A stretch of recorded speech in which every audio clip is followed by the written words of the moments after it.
It's a delight to be standing here on the beam this morning, particularly with Eva and with Or. I think it's the first time, and hopefully it's the first time of many times. Looking forward to Eva's upcoming bat mitzvah, which will be here before you know it, Eva. So this morning, we began the book of Exodus, book of Shmot. We were introduced to a man named Moses, who from this point on becomes the central figure in the rest of the Torah, and would be a man whose name is uttered for thousands and thousands of years, way past his life, and in every day somewhere around the world.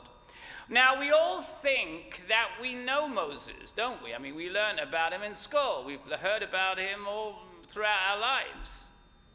But let me start by asking you this question. What do we really know about Moses' earlier life from the time his mother put him in the basket and sent him on the first recorded river cruise down the Nile to the time when he was sent away by Pharaoh and fled to Midian? Unfortunately for us, much of what we know or we think we know about Moses' earlier life comes from Cecil B. DeMille. Some of what we know comes to us from Steven Spielberg's version of The Prince of Egypt. And the Midrash certainly tells us even more, like the famous story of how Moses became slow of speech when he reached and picked up a hot coal in place of the crown of Pharaoh and therefore burned his tongue. But is there anything about these fictional etiologies, these depictions of Moses, which would lead us to think that he was destined for greatness? Probably not. The rabbis, however, point out three separate incidents from the Torah itself, and not from the Midrash, not from Cecil B. DeMille, which explain why God chose Moses to lead the Israelites out of Egypt and give us, his followers, the Torah through him, and which teach us some very important values that we need to adopt today. And when we tie these three incidences together, we see a side of Moses that not only explains that he was a great leader, but more importantly, why Moses is considered to be not only the greatest prophet, but indeed the paradigm of the perfect man of both faith and actions. So what are the three incidences I'm talking about? First, the Torah tells us, and I quote, "And it happened in those days that Moses grew up and went out to his brothers and saw their burdens. And he saw an Egyptian man striking a Hebrew man from his brothers. He turned this way and he that way. And he saw there was no man, so he struck down the Egyptian and hid him in the sand." That's what the Torah says. Then the Torah tells us, when he went out the next day, he found two Hebrews fighting, and he said to the offender, "Why do you strike your fellow?" And he retorted, "Who made you chief and ruler over us? Do you mean to kill me as you killed the Egyptian?" And finally, the Torah tells us that after fleeing Egypt from Midian, Moses rose to the defense of Jethro's daughters when the other shepherds tried to drive them away. And then he drew water for them and watered their flocks.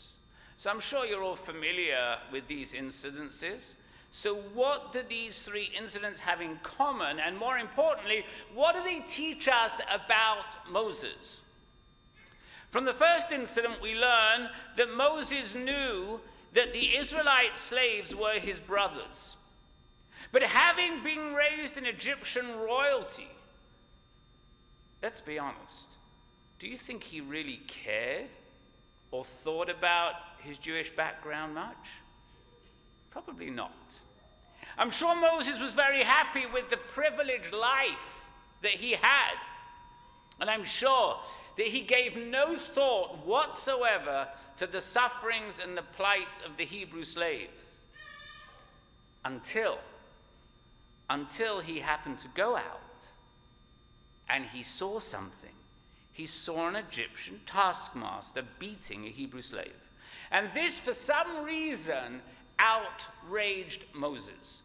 And when Moses saw what had happened, he realized that he could no longer remain neutral. He realized that either he accepts his Egyptian culture with its treatment of the Jews, or he can do something about it.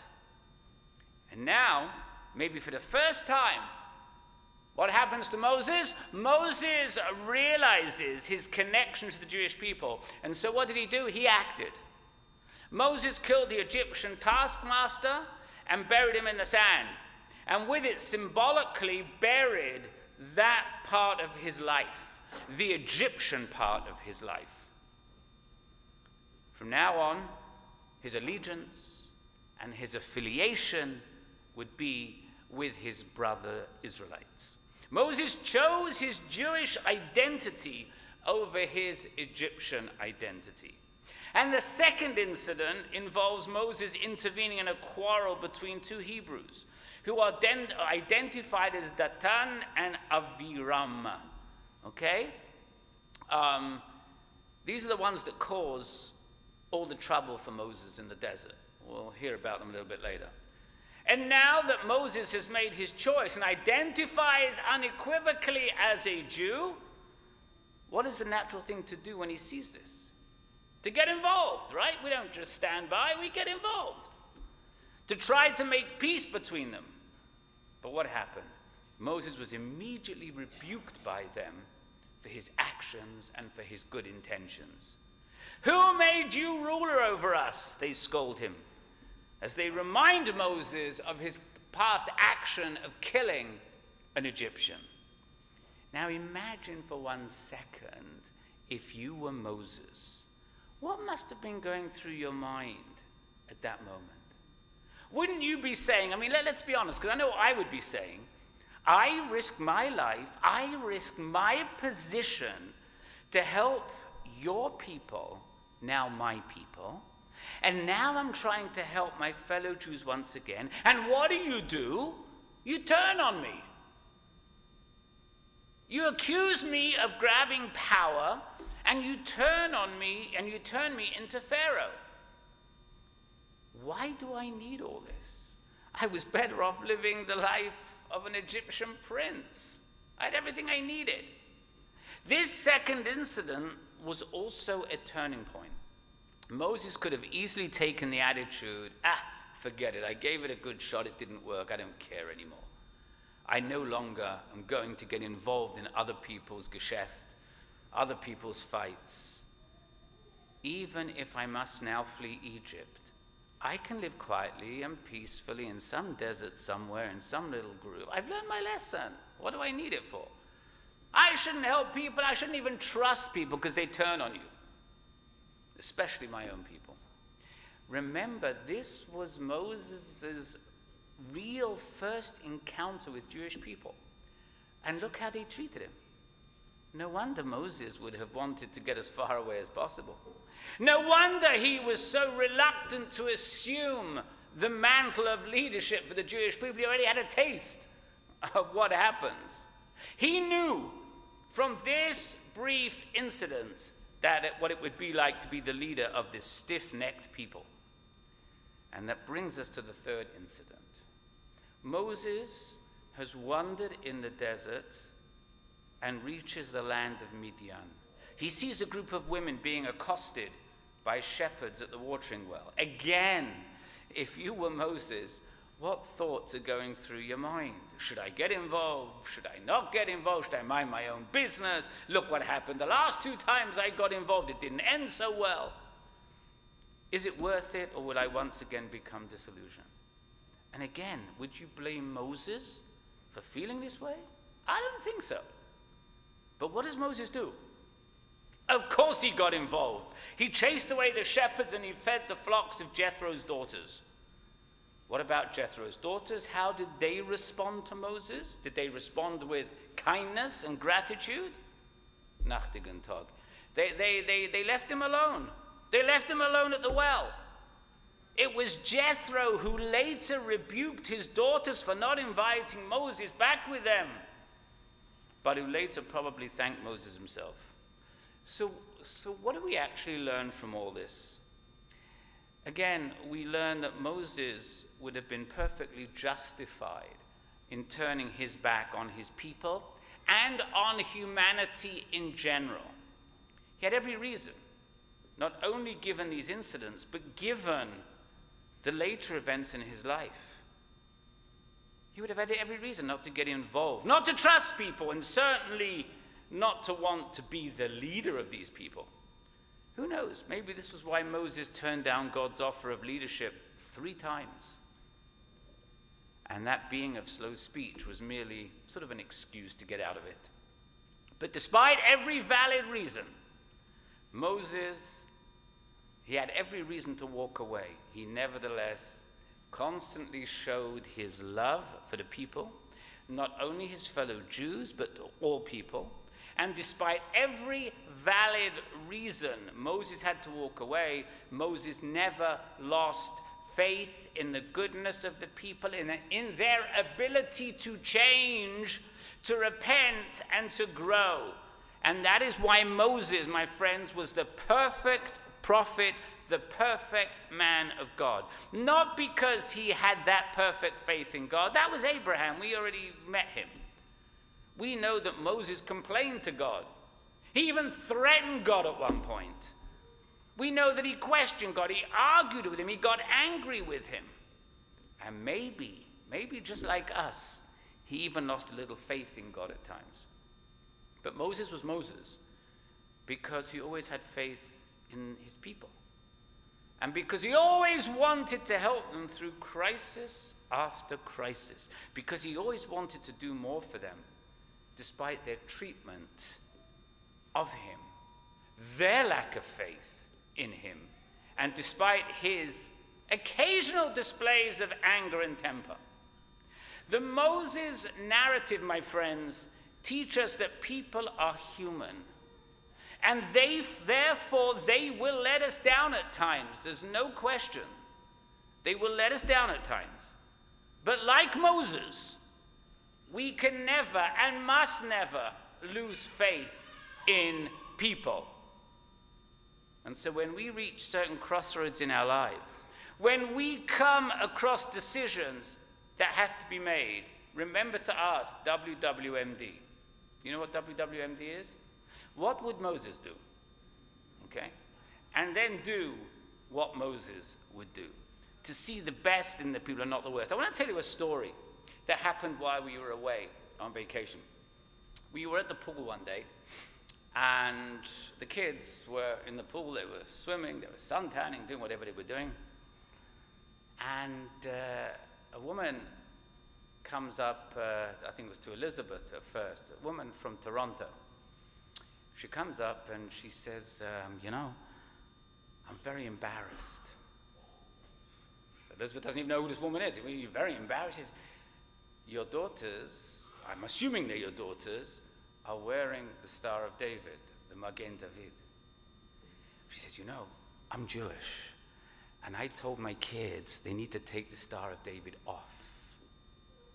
And today they rebuked me when they saw your daughters wearing the Star of David, and they went back to their rooms at the hotel to put their Star of David back on again. You see, and we sort of got to know them a little bit, over the few days we were there. But you see, you've got to see the best in people and not the worst. You have to have faith in people and not always look at the worst. You have to be proud of who you are. Moses teaches us not to make decisions based on selfish motives and interests. To not just turn away in the face of potential criticism. This is what this woman had done. She turned away in the face of potential criticism, but rather to act with the best interests of the entire Jewish people and all humanity in mind. And to act in those best interests no matter how we may be treated in return. Yes, my daughters might have got criticism for wearing their Star of David, but so what? So what? We're Jews first. And no, it's certainly not easy to do. But it's the one trait that made Moses the great leader and the prophet that he was. And it's certainly a trait we can all aspire to as well, especially in today's climate. We have seen Israelis and others join in for the common good without asking anything in return. And we have seen so many people volunteer. I don't know if you follow my son on Instagram or on Facebook, but you'll see how he's gone up there to the Gaza border and he's been helping the farmers pick their produce and whatever else he's volunteering. I don't want to say too much, but that's what it's all about. We have so many people today who are standing out there.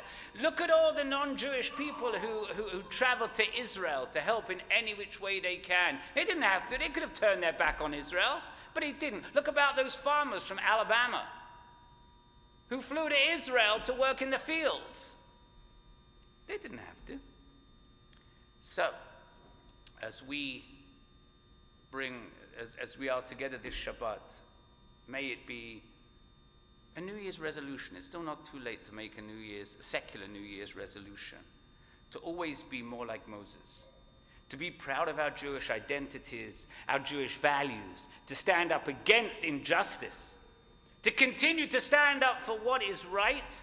And to strive to live our lives in a manner, no matter how we are vilified and treated by the rest of the world.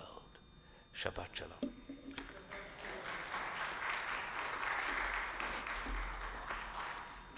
We continue with our